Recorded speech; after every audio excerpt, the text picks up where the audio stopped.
ایک دفعہ کا ذکر ہے، ایک شہر میں ایک بادشاہ رہتا تھا۔ بادشاہ کا ایک نہایت ہی ایماندار اور وفادار وزیر تھا۔ ایک دن اس وزیر سے ایک غلطی سرزد ہوئی۔ اس غلطی پر بادشاہ نے وزیر کو بادشاہ کا شہر چھوڑ جانے کا حکم دیا، اور بادشاہ نے وزیر سے کہا، تمہارے پاس صرف 24 گھنٹے کا ٹائم ہے، اس کے اندر تم میرا شہر چھوڑ کر یہاں سے کہیں دور چلے جاؤ۔ اگر تو 24 گھنٹے تک تم نے یہ شہر نہ چھوڑا تو میں تمہیں جان سے مار دوں گا۔ بادشاہ کا حکم سننے کے بعد وزیر اداسی کے عالم میں اپنے گھر کی طرف چل دیا۔ وزیر کی ایک بیٹی تھی۔ باپ کو پریشانی میں دیکھ کر وزیر کی بیٹی باپ سے بولی، ہے پیارے ابا جان، کیا بات ہے؟ آپ اتنے اداس کیوں لگ رہے ہیں؟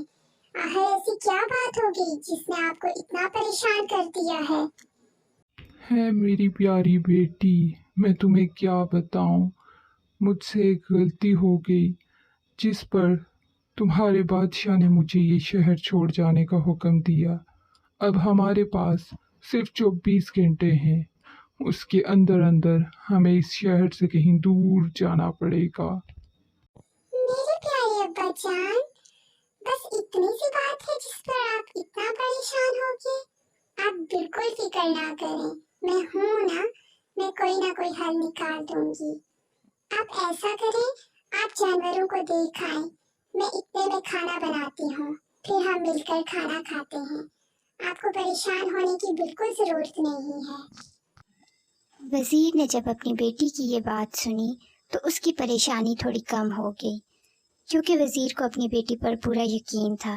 وزیر کی بیٹی نہایت ہی ہوشیار لڑکی تھی، اس لیے وزیر کو اس بات کا یقین تھا کہ اس کی بیٹی کوئی نہ کوئی حل نکال دے گی۔ اگلی صبح جب بادشاہ سو کر اٹھا تو وہ کل سے زیادہ پریشان تھا، کیونکہ بادشاہ کا دیا ہوا آدھا وقت تو گزر چکا تھا۔ یہ دیکھ وزیر کی بیٹی اس کے پاس آئی اور اپنے باپ سے بولی، میرے پیارے ابا جان، آپ کیوں اداس ہو رہے ہیں؟ میں نے آپ کی پریشانی کا حل نکال دیا ہے۔ آپ ایسا کریں کہ آپ ایک مسجد میں چلے جائیں اور وہاں بیٹھ کر نماز پڑھنے لگیں۔ بیٹی کی بات سن وزیر مسجد کی طرف چل دیا، اور اب جب بادشاہ کے سپاہی وزیر کو ڈھونڈنے اس کے گھر آئے تو وہ وزیر کی بیٹی سے بولے، لڑکی، کہاں ہے تیرا باپ؟ ہم اسے لینے آئے ہیں، اسے بتا دو کہ بادشاہ کے سپاہی اس کو لینے آئے ہیں۔ مگر ابا جان تو گھر نہیں ہے، وہ تو مسجد کے ہیں۔ اگر آپ کو ابا جان کے پاس کوئی کام ہے تو آپ مسجد چلے جائیں۔ بادشاہ کے سپاہی جب وزیر کو لینے مسجد کے تو وہ یہ چیز دیکھ کر پریشان ہو گئے کہ وزیر تو نماز ادا کر رہا ہے، اب ہم وزیر کو مسجد سے کیسے لے کر جائیں؟ وہ پریشانی کے عالم میں بادشاہ کے پاس گئے اور اس سے بتانے لگے کہ وزیر تو نماز پڑھ رہا تھا، ہم اس کو کیسے لاتے؟ اب یہ سن کر بادشاہ پریشان ہو گیا اور بادشاہ نے حکم دیا کہ شہر کے سب سے بڑے مولوی کو بلایا جائے۔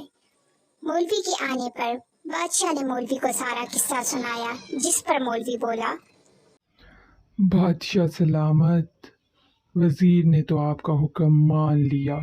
آپ نے وزیر کو اپنے شہر سے نکل جانے کا حکم سنایا۔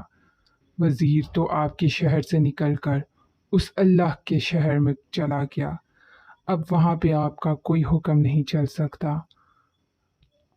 تو پیارے بچوں، اس کہانی سے ہمیں یہ سبق ملتا ہے کہ اگر تو ہم اپنی پریشانیوں سے دور رہنا چاہتے ہیں تو ہمیں اپنے اللہ کو دن میں 5 ٹائم یاد کرتے رہنا چاہیے، اور کوئی بھی نماز نہیں چھوڑنی چاہیے۔